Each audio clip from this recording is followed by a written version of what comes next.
अस्सलाम वालेकुम। आज रेसिपी मैं अपने प्यारे प्यारे बहन भाइयों के साथ शेयर कर रही हूँ। मैदे की बर्फ़ी की रेसिपी। ये बहुत आसानी से तैयार होती है और बहुत कम बजट में। तो चले जी, टाइम ज़ाया के बग़ैर अपनी रेसिपी स्टार्ट करते हैं।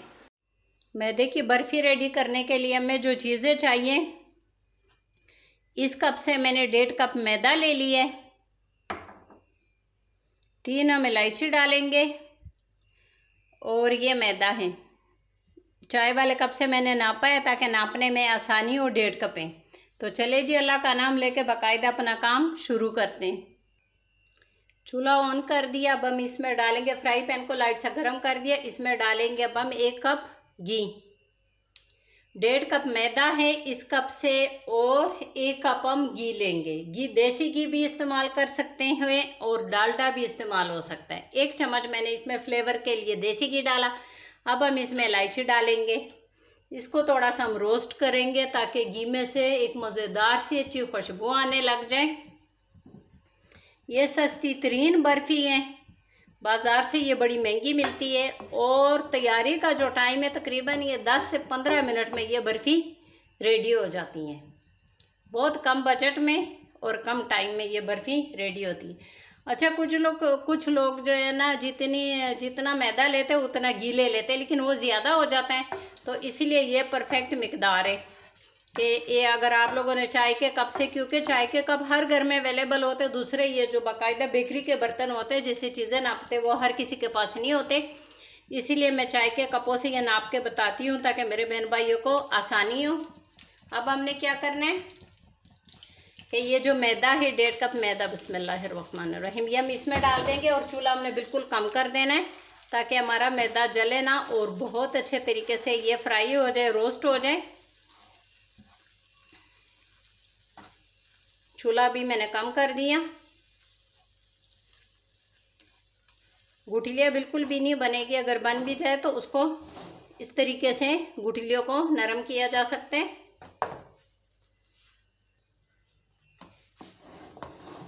चम्मच चलाते जाएंगे।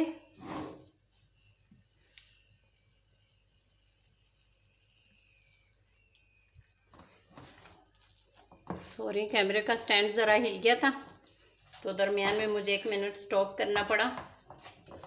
हल्की आंच पे भुनाई करेंगे इसकी, तब तक करेंगे जब से इसकी की ना मीठी मीठी खुशबू आनी ना शुरू हो जाए। जैसे कि हम कोई चीज़ भून रहे होते हैं, तो जब हम लोग हलवा बना रहे होते हैं तो उसमें से ना बड़ी मज़े की खुशबू आनी शुरू हो जाती हैं। तो इधर भी हमने वही काम करना है कि जब इसमें से बड़ी प्यारी प्यारी खुशबू आनी शुरू हो जाए, तो ये मैदा जो है ये हमारा दानेदार हो जाए, तो उस स्टेज पे ये हो जाएगा रेडी।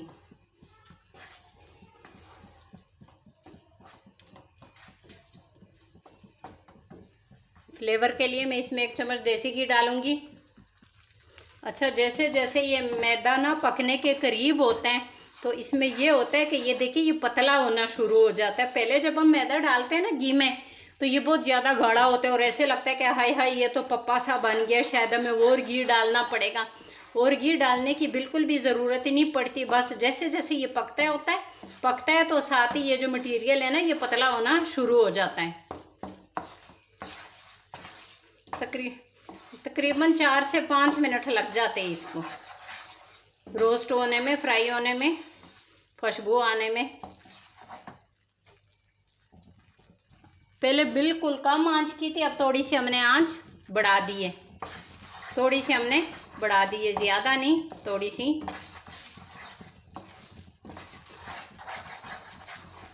अभी हमने सिर्फ इलायची, घी और मैदा डाला है। अभी हमने कुछ नहीं डाला। बाकी काम हम बाद में करेंगे। आप लोग सोच रहे होंगे कि इसमें से कुछ कमी है, पर वो हम लास्ट पे करेंगे। मिक्स करते जाएंगे। बस इसकी बुनाई बहुत अच्छे तरीके से करनी है। साथ ही ये बबल बनने शुरू हो गए।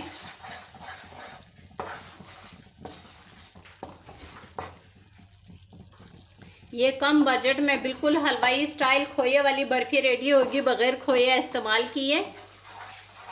इतनी ये सस्ती बर्फ़ी है कि बस एक दफ़ा आप लोग बना लोगे और टेस्ट में भी कोई फ़र्क नहीं होता। फिर आप लोगों ने बेकरी को बिल्कुल भूल जाना है।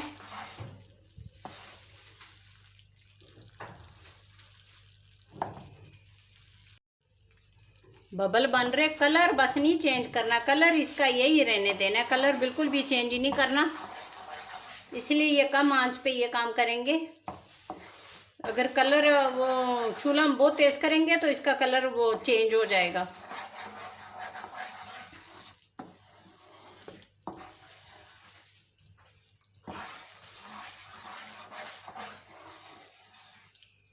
ठीक है, थोड़े थोड़े से बबल बन रहे। हल्की सी अब हमने यहाँ पर चूल्हे को हल्का सा हमने चूल्हे को तेज़ कर देना है, क्योंकि 4 मिनट तकरीबन हो गए, बुनाई इसकी हो गई और बड़ी अच्छी खुशबू इसकी आ रही है। ये बिल्कुल किचन में मौजूद चीज़ों से बन रही है, कोई इसमें महंगा कुछ ऐसा नहीं इस्तेमाल हो रहा है कि हम कहें हायला बजट से बाहर है, हमारे पास ये नहीं है। तो ये बिल्कुल सस्ती तरीन रेसिपी है और इजी भी है, इतनी है कि छोटे बच्चों को भी कहो कि ये बना दे तो छोटे बच्चे भी खुशी खुशी बना लेंगे। देखिए अब जैसे जैसे पक रहा है तो ये काफ़ी ज़्यादा पतला होता जा रहा है। पहले जब हमने मैदा डाला था तो ये बहुत ज़्यादा गाढ़ा था, ऐसे लग रहा था कि जैसे कि बहुत ही ज़्यादा पप्पा बन गया, घी या पता नहीं कुछ और डालना पड़ेगा। तो जैसे जैसे ये पक रहा है इसकी निशानी है इसने पतले होते जाना है, ऐसे बबल भी बनने लग गए इसके।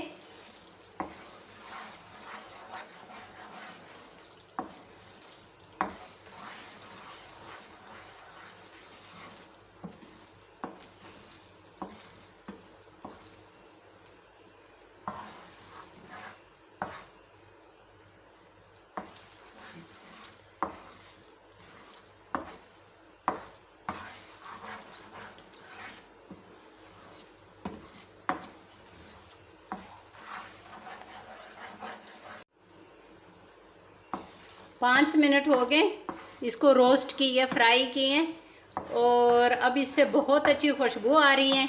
अभी हमने चीनी वगैरह कुछ नहीं डाला। अब हमने क्या करना है कि हमने कर देना है चूल्हा बंद और इसको हम कंप्लीट ठंडा करेंगे रूम टेम्परेचर पे। जब बिल्कुल सा हल्का सा कोसा कोसा गर्म होगा तो फिर हमने ना इसका बाकी काम करना है। अब हमने चूल्हा कर देना है बंद और इसके ठंडे होने का इंतज़ार करेंगे। रूम टेम्परेचर पे ठंडा करेंगे इसको, पंखे के नीचे भी ठंडा कर सकते, फ्रिज में नहीं रखना। मैदा हमारा ठंडा हो गया, बिल्कुल मामूली सा गरम है, ज़्यादा नहीं है, बिल्कुल लाइट सा नीम गरम है।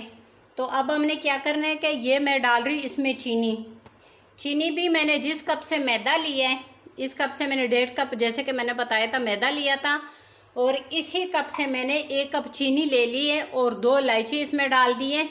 अब हम क्या करेंगे कि थोड़ा थोड़ा हम इसमें डालेंगे, एक साथ नहीं ये सारा डालेंगे और मिक्स करते जाएंगे।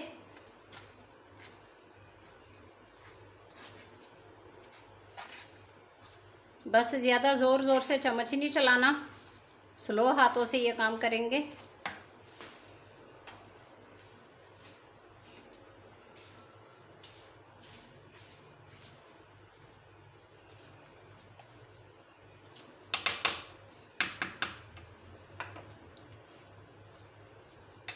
थोड़ी थोड़ी चीनी डालते जाएंगे।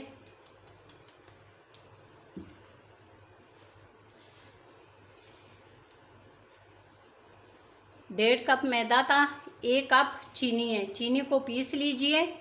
साथ में चीनी को जब पीसेंगे तो 1 या 2 इलायची भी साथ पीस लें।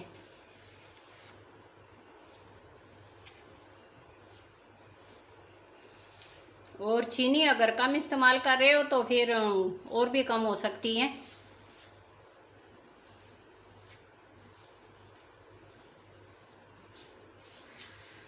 याद रहे कि चीनी बस थोड़ी हल्की फुल्की इसमें रहती है, बिल्कुल हमने मैश नहीं करनी इसमें, इस वाली बर्फ़ी में। ये देखिए इतनी ज़बरदस्त से ये तैयार हो रही है, रेडी हो रही है।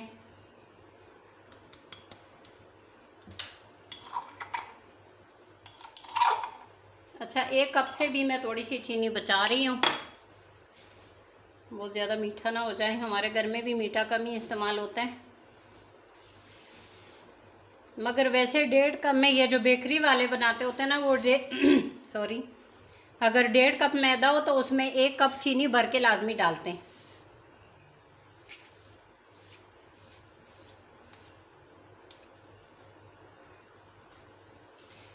1-2 चम्मच जो मैंने चीनी बचाई थी वो भी मैंने डाल दी है, क्योंकि मैंने इसको टेस्ट किया, मीठा थोड़ा सा कम लग रहा था।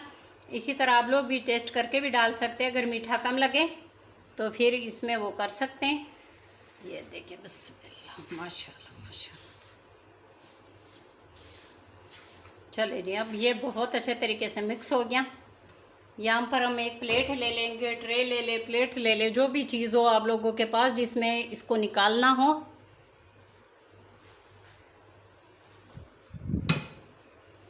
पहले मैंने इसको बहुत अच्छे तरीके से ब्रश से इसी तरीके करके साइडों से और घी लगा दिए, ऑयल नहीं, घी लगा दिया। घी का टेस्ट इसमें बड़ा अच्छा आता है, आप लोग भी लगा लीजिए। नीचे थोड़े से बादाम डाल देंगे, है तो डाल दें, नहीं है तो स्किप कर लें, मर्ज़ी अपनी। बग़ैर ड्राई फ्रूट के भी ये बहुत मज़े की बनती है। अब हम ये इसमें डाल देंगे सारा।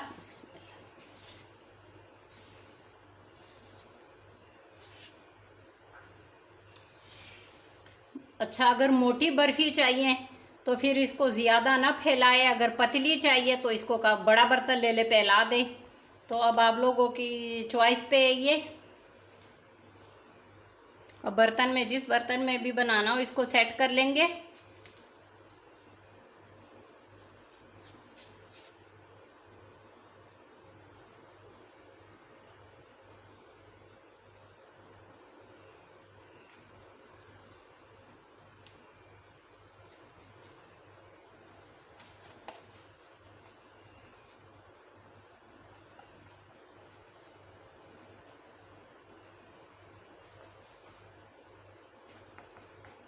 अगर बटर पेपर हो आपके पास, आप लोगों के पास, तो नीचे बटर पेपर भी रख दे। आज मेरे पास बटर पेपर नहीं था तो मैंने नहीं रखा, तो वो भी रख सकते हैं।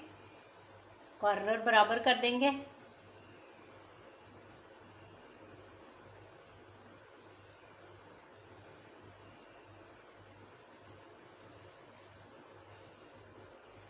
चले जी, अब हम इसको रखेंगे रूम टेम्परेचर पे 2 घंटे के लिए। 2 घंटे के बाद इसकी करेंगे हम कटिंग।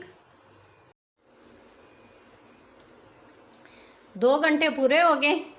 बर्तन मैंने चेंज कर दिया था, क्योंकि जिस बर्तन में मैंने पहले निकाला था वो बेकिंग ट्रे था, तो उसमें मैंने कुछ और बेकिंग करनी थी, पिज़्ज़ा बनाना था, इसीलिए मैंने फिर इसमें निकाल दिया था सारा। अभी जमा नहीं था। उसी तरह इसके हम साइडों की कटिंग कर लेंगे। इसी तरह छुरी से अलग कर लेंगे। अगर आप लोगों के भी लग जाए साइडों पे, जिस ट्रे में भी बनाएं, तो इसकी इसी तरह पहले साइड से कटिंग कर ले। छुरी से पहले मैंने अलग कर दिया साइडों से। अब ये कटिंग बोर्ड के ऊपर रख देंगे इसको, और इसको उल्टा देंगे इस पे। बिस्मिल्लाहिर्रहमानिर्रहीम।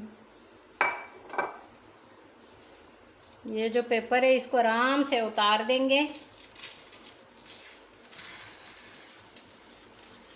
ये बड़ी ज़बरदस्त सी शानदार सी बर्फ़ी रेडी होती हैं। अच्छा, ये मर्ज़ी होती है, साइज़ छोटा बड़ा मोटा जिस तरह आप लोगों का दिल करे उसी तरह इसकी कटिंग कर दे, लेकिन बनती ये बेहद मज़ेदार है। बिस्मिल्लाह। अब हम स्लो हाथों से, क्योंकि ये बहुत ज़्यादा नरम सॉफ्ट बनती है, ताकि टूटे ना, इसकी कटिंग कर लेंगे।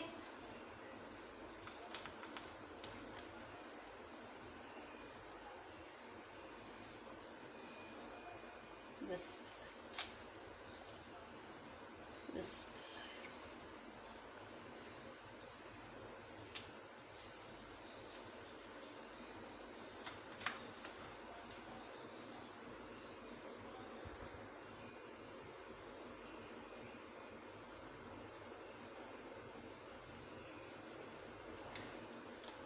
पीसेस छोटे बड़े हो सकते हैं।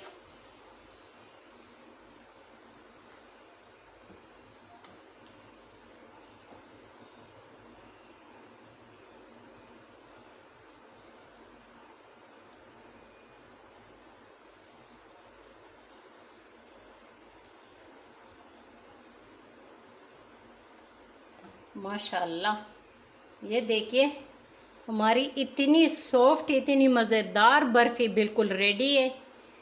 इसी पे मैं आज की वीडियो ख़त्म कर रही हूँ। अगर मेरे बहन भाइयों को मेरी ये वीडियो पसंद आई हो